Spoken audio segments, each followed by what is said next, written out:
तो दोस्तों आपने जो मीटिंग हुआ है यूएसए और रसिया के बीच में अलास्का में हुआ है। अलास्का पहले यूएसएसआर का ही पार्ट था जिसको अमेरिका परचेज कर लिया, तो उसके पीछे डिफरेंट स्टोरी है। लेकिन मीटिंग जो हुआ है तो फिर कुछ इसका रिजल्ट आया नहीं। मतलब क्या है कि जो 3-4 दिन से बन रहा था कि युद्ध रोकेगा, यूक्रेन पर अटैक रुकेगा वगैरह, कुछ भी नहीं हुआ। ठीक है, तो ये लोग प्रेसिडेंट्स दोनों कंट्री का, पुतिन और ट्रम्प, ये लोग क्या किए कि मजाक बना दिया। ठीक है, मीटिंग 2.5 घंटा से अधिक चला है, कुछ बातचीत हुआ है आपस में।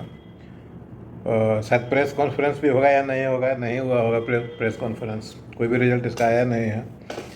नेक्स्ट मीटिंग होने की संभावना है, जो कि लास्ट में पुतिन ने बोला कि वो better it will be held in Moscow.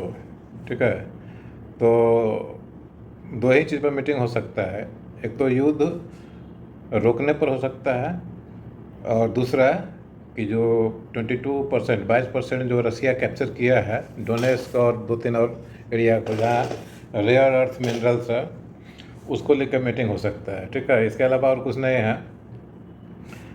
लेकिन इस मीटिंग से एक बात जरूर तय हो जाता है कि रसिया का जो डिसइंटीग्रेशन हुआ, 15 कंट्री बाहर निकला गोरबाचोव के टाइम में। डिसइंटीग्रेशन के बावजूद और जो वेरियस सैंक्शन है, यूक्रेन वार स्टार्ट हुआ तो सैंक्शन लगाया है, अमेरिका सैंक्शन लगाता है, उसी काम है, तो उससे रसिया पर कोई इफेक्ट नहीं पड़ता है, ये निश्चित है। और पड़ेगा नहीं, इंडिया पर तो पड़ जाता है इफेक्ट, क्योंकि इंडिया का बहुत सारा इंपोर्ट जो है हेवी मशीनरी का रसिया यूएसए और उसके अलाइड कंट्री से होता है। लेकिन रसिया में क्या है कि हेवी मशीनरी भी वो बनाता है, एयरक्राफ्ट भी बनाता है, शिप भी बनाता है। अब यह है कि कुछ मोटा चंक जो उसका पेट्रोलियम क्रूड का एक्सपोर्ट से आता है उस पर इफेक्ट पड़ता है, लेकिन उससे भी कुछ नहीं होगा। इंडिया पर प्रेशर बनाने के लिए डोनाल्ड ट्रंप कोशिश कर रहा है कि रसिया से तेल नहीं ले। इसका मतलब ये नहीं कि रसियन ऑयल बिकेगा नहीं, रसियन ऑयल को हो सकता है कि यूएसए ही खरीद ले या और भी कोई कंट्री खरीद ले। इंडिया पर इसलिए बनाया जा रहा है ये कि जो रसियन क्रॉप्स है उसको कम ड्यूटी पर इंडिया में अलाउ करे, इसलिए बनाया जाए। रसियन क्रॉप्स बोले तो क्या है, रसिया में ये मेज, सॉरी अमेरिकन क्रॉप्स, तो अमेरिका में जो क्रॉप्स होता है सबसे अधिक वो क्या है, मेज, मक्का का इंपोर्ट इंडिया में करे, वहाँ सरप्लस है। सोयाबीन इसका करे, ठीक है, क्योंकि वो सरप्लस आइटम है, उसमें वो चाहता है। जो डेयरी प्रोडक्ट है, डेयरी प्रोडक्ट में क्या है यूएसए में कि जो फीडर होता है, उसका फीडर मतलब जो मवेशी को खिलाया जाता है। हम लोग क्या खिलाते हैं, हमारे पास बहुत सारा घास है, पुआल है, खिलाने के लिए नेचुरल चीज़ है। लेकिन यूएसए में क्या है कि जो एनिमल फीड होता है वो फैक्ट्री में बनता है, अपने यहाँ भी फैक्ट्री में बनता है, लेकिन वो भी नेचुरल चीज़ है। तो अमेरिका में जो फैक्ट्री में बनता है, ऐसा बोला जाता है कि उसमें जो नॉन वेज मटेरियल्स होता है उसका भी यूज होता है। जैसे मान लीजिए कि एनिमल फैट का यूज होता हो, चाहे कुछ विशेष एनिमल का कोई पार्ट होता हो जिसको मिला के एनिमल को खाने के लिए बनाया जाता है, तो उससे जो प्रोडक्ट होता है डेयरी, वो नॉन वेज डेयरी प्रोडक्ट है। ठीक है, तो उस अमेरिका जानता है कि नॉन वेज डेयरी प्रोडक्ट यहाँ पर भेजा नहीं जा सकता है इंडिया में। क्यों? क्योंकि सभी जगह मालूम है कि हम लोग ट्रेडिशन से बंधे हुए हैं। और 1857 में जो रिवोल्ट हुआ था हम लोग का, फर्स्ट इंडिपेंडेंट के लिए जो रिवोल्ट किया था, उसमें ये जो कार्ट्रिज था गन का, उसमें एनिमल फैट लगाया जाता था चिकना रखने के लिए, नहीं तो ख़राब हो जाएगा। चिकना फैट लगाने से पानी मॉइस्चर नहीं जाएगा उसमें।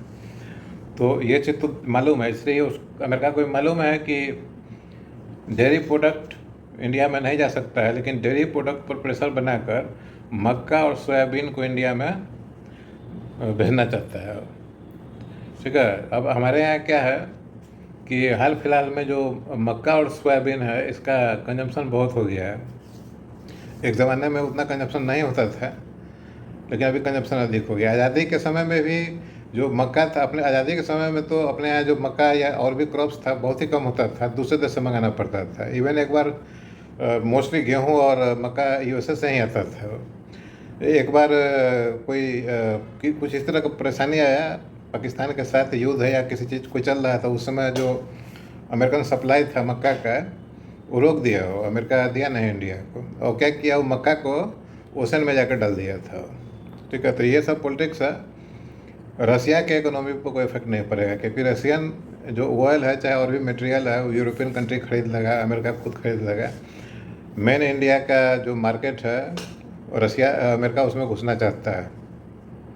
अमेरिकन मार्केट बोले तो हेवी मशीनरी तो इंडिया लेगा ही लेगा, क्योंकि नहीं बनाता है।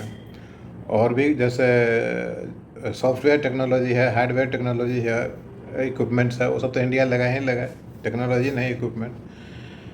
अब अमेरिकन क्रॉप्स अगर इंडिया में अलाउ होता है तो यहाँ जो हम लोग अपना जो इसका एरिया बढ़ाए हैं, मक्का का चाहे सोयाबीन का, सब बढ़ाए हैं, तो उस पर इफेक्ट पड़ेगा।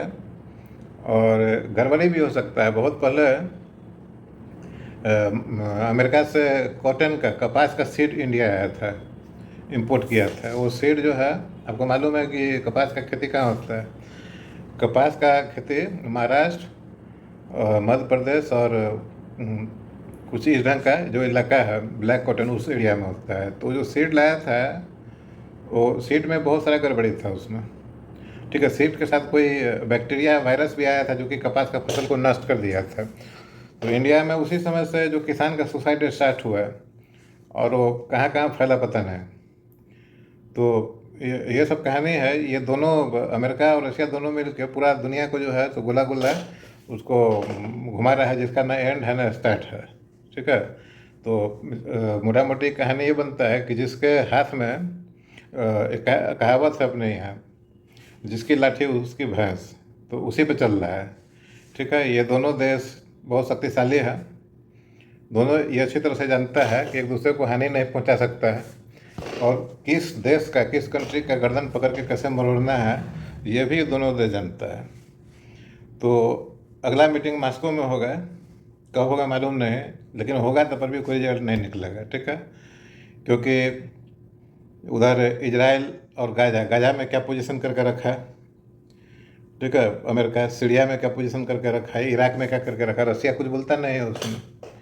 ठीक है, तो रसिया भी सिर्फ यही नहीं है कि जो अभी यूक्रेन है उसी में परेशानी है। ठीक है, क्रीमिया है, चेचेनिया है, जॉर्जिया है, और अफ्रीका का भी बहुत सारा ऐसा कंट्री है जहाँ पर रशियन इन्फ्लुएंस है, उसके बारे में तो ये उसे बोलेगा नहीं। ठीक है, तो ये बड़ा बड़ा कंट्री है, अपना फ़ायदा देखता है। ठीक है, लेकिन अपना इंडिया को भी मानना पड़ेगा। अभी जो गवर्नमेंट है ये ढंग से रन कर रहा है, बहुत संतुलित वे में चल रहा है। ठीक है, अब देखते हैं कि मेन कंसर्न इसमें इंडिया ही है। ठीक है, देखिए दोनों रसिया अमेरिका मीटिंग किया, दूसरा मीटिंग, पहला मीटिंग तुर्की में हुआ था, उसमें यूक्रेन के लिए मीटिंग कर रहा था, लेकिन यूक्रेन का कोई भी रिप्रेजेंटेटिव नहीं था। सेम वे अलास्का मीटिंग में भी नहीं था। तो जिस कंट्री के बारे में आप डिसीजन लेने वाले हैं उस कंट्री का रिप्रेजेंटेटिव नहीं है। ठीक है, तो ये सब अजीब गरीब चीज़ है। तो इस सब चीज़ में अधिक ध्यान नहीं देने का, अपना देश के बारे में सोचना है, अपना घर के बारे में सोचना है, कम खर्च करना है, पैसा बचा कर रखना है, ज़रूरत का सामान नहीं खरीदना है। ठीक है, कम करने से ये रहेगा कि किसी समय अगर ऐसा सिचुएशन बन जाता है कि बाहर से कुछ खरीदना पड़े और महंगा रहा है, तो आपके पास सेविंग होगा, या इमरजेंसी के लिए सेविंग होगा। तो कभी भी ये नहीं सोचिए कि कोई कंट्री, सामाजिक व्यवस्था में भी ऐसा है। ठीक है, कोई आपके साथ कोई परेशानी है और कोई दो आदमी मिलकर बातचीत करता है, आपको बताता है कि हम आपकी परेशानी को सॉल्व कर देंगे, तो ये नहीं समझिए कि आपका परेशानी को सॉल्व भी कर देगा। हो सकता है कि आपके परेशानी से वो फ़ायदा भी उठा ले। तो सजग रहने का ज़रूरत है। ये इस तरह का चीज़ सिर्फ कंट्री में ही नहीं है, कंट्री टू कंट्री नहीं है, family to family, member of family to member of family भी हो सकता है। तो आज के लिए इतना है। थैंक यू, धन्यवाद।